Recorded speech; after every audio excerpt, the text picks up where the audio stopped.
Elhamdülillahi Rabbil alemin. Esselatu vesselamu ala Resulillahi Muhammedin ve ala alihi ve sahbihi ecmain. Esselamu aleyküm ve rahmetullahi ve berekatuhu. Hayırlı günler, Allah subhanahu teala hayırlı turmuşlar nasip etsin. Hem bizge de bizin rahmetini indirip her bir bizge de turmuşumuzga bereket versin. Peygamberimiz Muhammed sallallahu aleyhi ve sellem en hayırlılarıgız bu dünyada kimde kim Kur'an'ı özü öğrenip hem şolay yok öğrengenden soň başkalarına da öğretişidi. Çünkü Allah subhanahu teala bu meselede bizge müracaat ete, men sizge Kur'an'ı jiberdim de. Nişik jiberdim degende Allah subhanahu teala en birinci ayta "Allemel insane ma lem ya'lem." Adam balası bir narsa bilmidir, men onu ilimlendirdim, özümden ilimimni berdim. Şolay yok endi Allah subhanahu teala ve allemel insane ve allemehul beyan, yani tağın bir ayetinde beyanını anlattı. Beyan Kur'an'ın bir ismi, şolay yok. Ol hudanda, ol beyanda, ol furqanda, şuşunu Allah subhanahu teala bizge bilgirdi. Faqra'u ma tayassara minel Kur'an. Kur'an'ın tiligizge hem gamelde jingil bulganın okuğuz, öğrenigiz degan ma'nada bilgirdi. Allah subhanahu teala Kur'an-ı Kerim'de.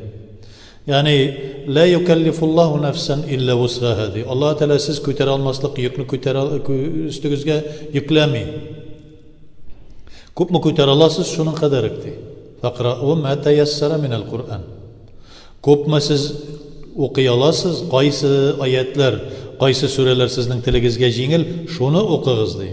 Namozda bo'lsin, turmushda bo'lsin, qaydagina bo'lsa-da shuni o'rganigiz, biligiz dey. Shunga ko'ra bizning xalq da haftiyak degan tushunchani bildirgan, haft 7 yak 1 degan so'z, 7dan bir ulushi, Qur'onning 7dan bir ulushi degan bir kitapçıklar yazganlar. Yani sürelerinin 7'den bütün sürelerinin 7'den bir ülüşünü toplap jengilreklerin yeş okuyturganların, yeş kullanatırganların, namazda kullanabız mı, başka yerlerde kullanabız mı, şuşlarını bizden kalık, yani Tatar halkı burungudan şulay jiyip, jengileytken, yani gadi halık hayırlısı bilen işlesin, hayırlısı bilen okusun, hem şunun bilen amel kılsın deyip. Bütün Kur'an'ı okup bitirip elbette yatlap çıkan kişi Allah'a şükür. Allah subhanahu teala'nın nuru, tecellisi, yani yuvarlığı, celaleti erişken kişi. Allah subhanahu teala'nın celaleti şu kişiye qağılgan. Şu kişiye Allah subhanahu teala ferişte jiberip başından kanatı bilen sıfattırgan. Kur'an'ı yatlayan kişi. Bu büyük de kaderli. Çünkü Kur'an'ı bütünlüsü bilen yatlağı. Bütün başından ahırına kadar yatlav büyük de kaderli. Lakin şunu bilirge gerek, Kur'an'ı bütünüsü bilen, bütün tuğlu Kur'an'ı yatlav hayırlı bulsa da Kudsi hadiste Allah subhanahu teala'dan erişken sözleri Peygamberimiz sallallahu aleyhi ve sellem söylüyor. Kur'an'a ayet bulup kirmegen o Kudsi hadisler. Lakin Allah Teala'nın sözleri en birinci kıyamet meydanında ana şu galimni, tuğlusunca Kur'an'ı yatlagan galimni şakırırdı. Hem aytır, ne için yatladın? Allah subhanahu teala rızalığı için yatladım deyip aytır. Kişilerini öğrettim, şunun bilen amel kılırga tırıştım deyip aytır, yalganlısın deyip. Yani sen onu bari tek kişiler saklansın sana, kara elini ki yatlagan, başından ahırına kadar tolu Kur'an'ı yatlagan bitip aytsinler için şuşla işledin deyip, yatladın deyip. Cehennemge argatığız deyip. İkinci şuluk Kudsi hadiste tağın bir bizge kitirletirgan, anlatatirgan bir sözü var. Peygamberimiz sallallahu aleyhi ve sellem jitkire. Yani ol da bulsa bir galimni cehennemge ırgıtırlar da ol kelip düşür cehennemge de bütün işegileri atılıp çıkardı işinden. Hem işek tegirmenini eğlendire turgan işek nişik eğlenip yürü, şu taş tireli tertege tağılgan bir işek şunun kibik işegi tiresinde eğlenip yürü başlardı. Qara öyle deyip yığılırlardı cehennem ehilleri. Yani yanında elekken kişiler. Sen galim kişiydin bit. Sen bizni vaazladın. Sen Kur'an'larını yatlaganiydin. Sen kişilerini şolay şakıraydın, izcilikке şakıraydın. Sen gül şunday motor sözler söyleydireyim. Nişik sen cehennemge elektinsin degende мен үзем шуның белән гамәл кылмый идем ди. Ягъни Кур'анны ятлау бер, бактың исә аның белән гамәл кылырга кирәк икән. Хиярукум ман тааллама ал-Кур'ана ва алламаху. Иң хәерлеләрегез кем өйрәнде Кур'анны, галлама дигән сүз аңлады. Шушыны бүтән ихлас күңеле белән кабул итте дигән сүзгә дә туры килә икән әле. Шуны тәне белән, җаны белән, тәне белән гамәлгә кую да кирәк. Аңлады, таныды. Галлама дигән сүз, гарафа дигән сүз белән бер рәттә тора, ягъни таныды. Күңеле белән, җаны белән кабул итте дигән мәгънәдә аңлата.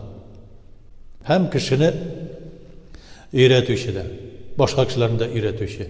Син үзең шушы Кур'андагы аятларны тотмыйча торып, башкаларга өйрәтә алмаячаксың.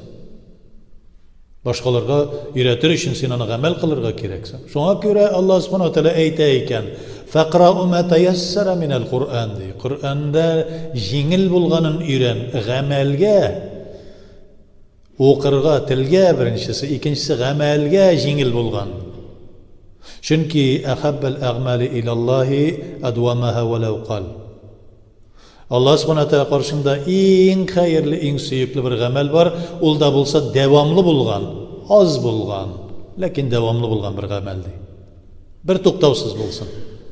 Бер гамәлне башладың исә, син Кур'аннан күрдең исә, аңладың исә, шушыны, һәм шуны дәвамлы кыласың икән үлгәнчә кадәр, Аллаһ Субханаһу ва Тааля каршында син һич шиксез сөекле бәндә буласың, һич шиксез бүтән гамәлләрең макбул була, кабул ителгән була.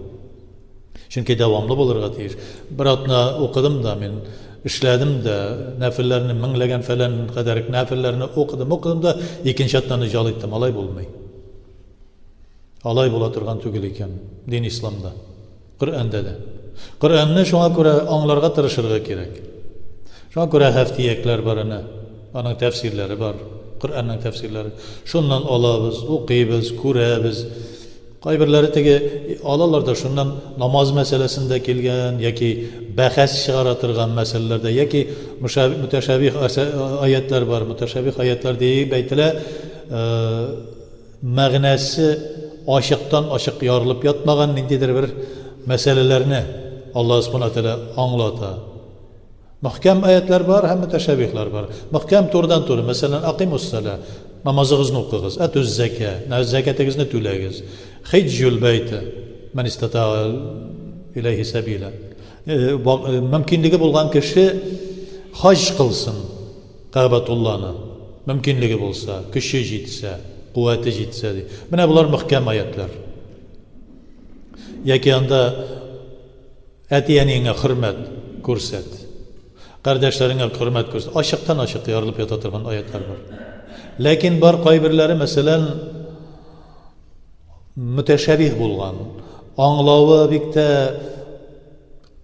кыенрак булган, без аны аңламыйбыз. Мәсәлән, муташабихның иң беренчесе безгә аңлашылмый торган аны хәрефләр бар. Иң беренчесе алиф, лам, мим, каф, шушындый хәрефләр белән килә Кур'анның аятларында. Аның мәгънәләре буенча бәхәсләшә башлар. Моны әйтелгән, бу мәсьәлә әйтелгән, теге мәсьәлә әйтелгән дип. Юк, без белмибез, аны Аллаһ Субханаһу ва Тааляга калдырабыз. Яки инде Раббу галя арши истава дип, гарш өстендә ул дип әйтелгән бер аят бар. Кемдер әйтә гарштә утыра ди, кемдер әйтә гарштән өстен, тегеләй булай. Бу бәхәсләшә торган нәрсәләр түгел, Аллаһ Субханаһу ва Тааля үзе белүче. Аллаһ Тааля гаршның да, курсиның да, Адам баласының да, җиннәрнең дә, дөньяның да, ахиратның да хуҗасы, шуны беләбез без. Аллаһ Тааля турында бәхәсләшмиләр. Дин белән бәхәс кылмыйлар. Кур'ан аятлары бәхәсләшер өчен иңмәде Адам балаларына, гамәл кылыр өчен иңде. Мөхәммәд саллаллаһу сөннәте, хәдисләре бер-берсе алдында гыйлемлерәк күрсәтерләр өчен җибәрелмәде. Абу Хафс ал-Хаддад дигән табигиннардан, улы әүлиялардан бер кеше. Улы әүлиялардан Абу Хафс ал-Хаддад, тимерче. Шул кадәр Аллаһ Тааляны зикр кыла торган була. Иртәнге намазларда аның шушы тимерче алашыгындагы якын, тимерче алашыгына якын булган бер мәчеттә иртәнге намаздан соң хәдисләр укый торган булалар. Кешеләр манарга чыгалар да, ник кермисең хәдисләр тыңларга ди. Бу инде бик күп хәдисләрне ятлаган кеше. Мөхәддис ул үзе, тәфсирләр кылган кеше. Бик зур галим. Ник тикреп әзрәк хәдисләр тыңламыйсың ди халык чыгады. Мен ди гомеремдә бер хәдис ишеттем ди. Шуны гомерем буе тормышка ашырып җиткерә алмыйм әле, тагын яңаларын тыңлап үз өстемә гөнаһны алыйммы ди. Нинди хәдис ди? Ин кунта муъминан фалиятакаллам әв ла тасмут. Әгәр дә мөмин мөселман булсаң, Аллаһ Тәгаләдән курка торган мөмин мөселман булсаң, яки сөйлә кирәкле сүз, яки инде сөйләмичә тик тур дигән. Тик торуың хәерлерәк. Акыллы сүз көмеш булса, сөйләмичә торуың алтын була ди. Шуның кебек мин шушыны тормышка ашыра алган юк әле. Һаман телемне тыя алганым юк ди. Мин башканысы тагын өйрәнеп, тагын нишләрмен ди. Ягъни бу да күрсәткече. Гамәл кылырга кирәк. Аят белән булсын, хәдис белән булсын, гамәл кылырга. Бәхәсләшер өчен түгел, бер-беребездән өстен булыр өчен түгел. Бер-беребезне каһәрләп, хәтта инде ниндидер начар рәвештә сүгене сүзләре кулланып тәкфир кылып, ягъни кафирлеккә чыгарыр дәрәҗәдәге булырга тиеш түгел. Мөмин мөселманнар ахыр нәтиҗәбез безнең. Ахыр сулышыбызда бөтенебез дә бер сүзне әйтеп китәбез бу дөньядан. Ла илаһа иллаллаһ Мухаммаdur Расулуллаһ. İslam'da da her gün namaz okuyanda da eşhedü en la ilahe illallah eşhedü enne Muhammeden abduhu rasuluhu diye tehiyyatta etəbiz. Bütünümüz birge derre okuyup. Ahırdan kıyamet meydanında basıp durğanda da bütün mümin Müslümanlar inge tirep, bilişe tirep, bütünüsü bir safta basıp duracaklar. Muhammed sallallahu aleyhi ve sellem'nin ümmeti bularak. Şuna göre bizge bəhəsləşirge de yok, birbirimizden üstünde körüge yok. Muhammedun Resulullah vellezine ma'ahu azilletun alel mu'minin ve agizzetun alel kafirin. Muhammed sallallahu aleyhi ve sellem ham onarga iyergen mümin Müslümanlar alar bir-birisi aldında tübençilikli, bir-birisi karşında ihtiramlı, merhametli, hem indi kafirlere karatalar bir kırıs, küfürlükke, nindigine küfürlük bulsa da.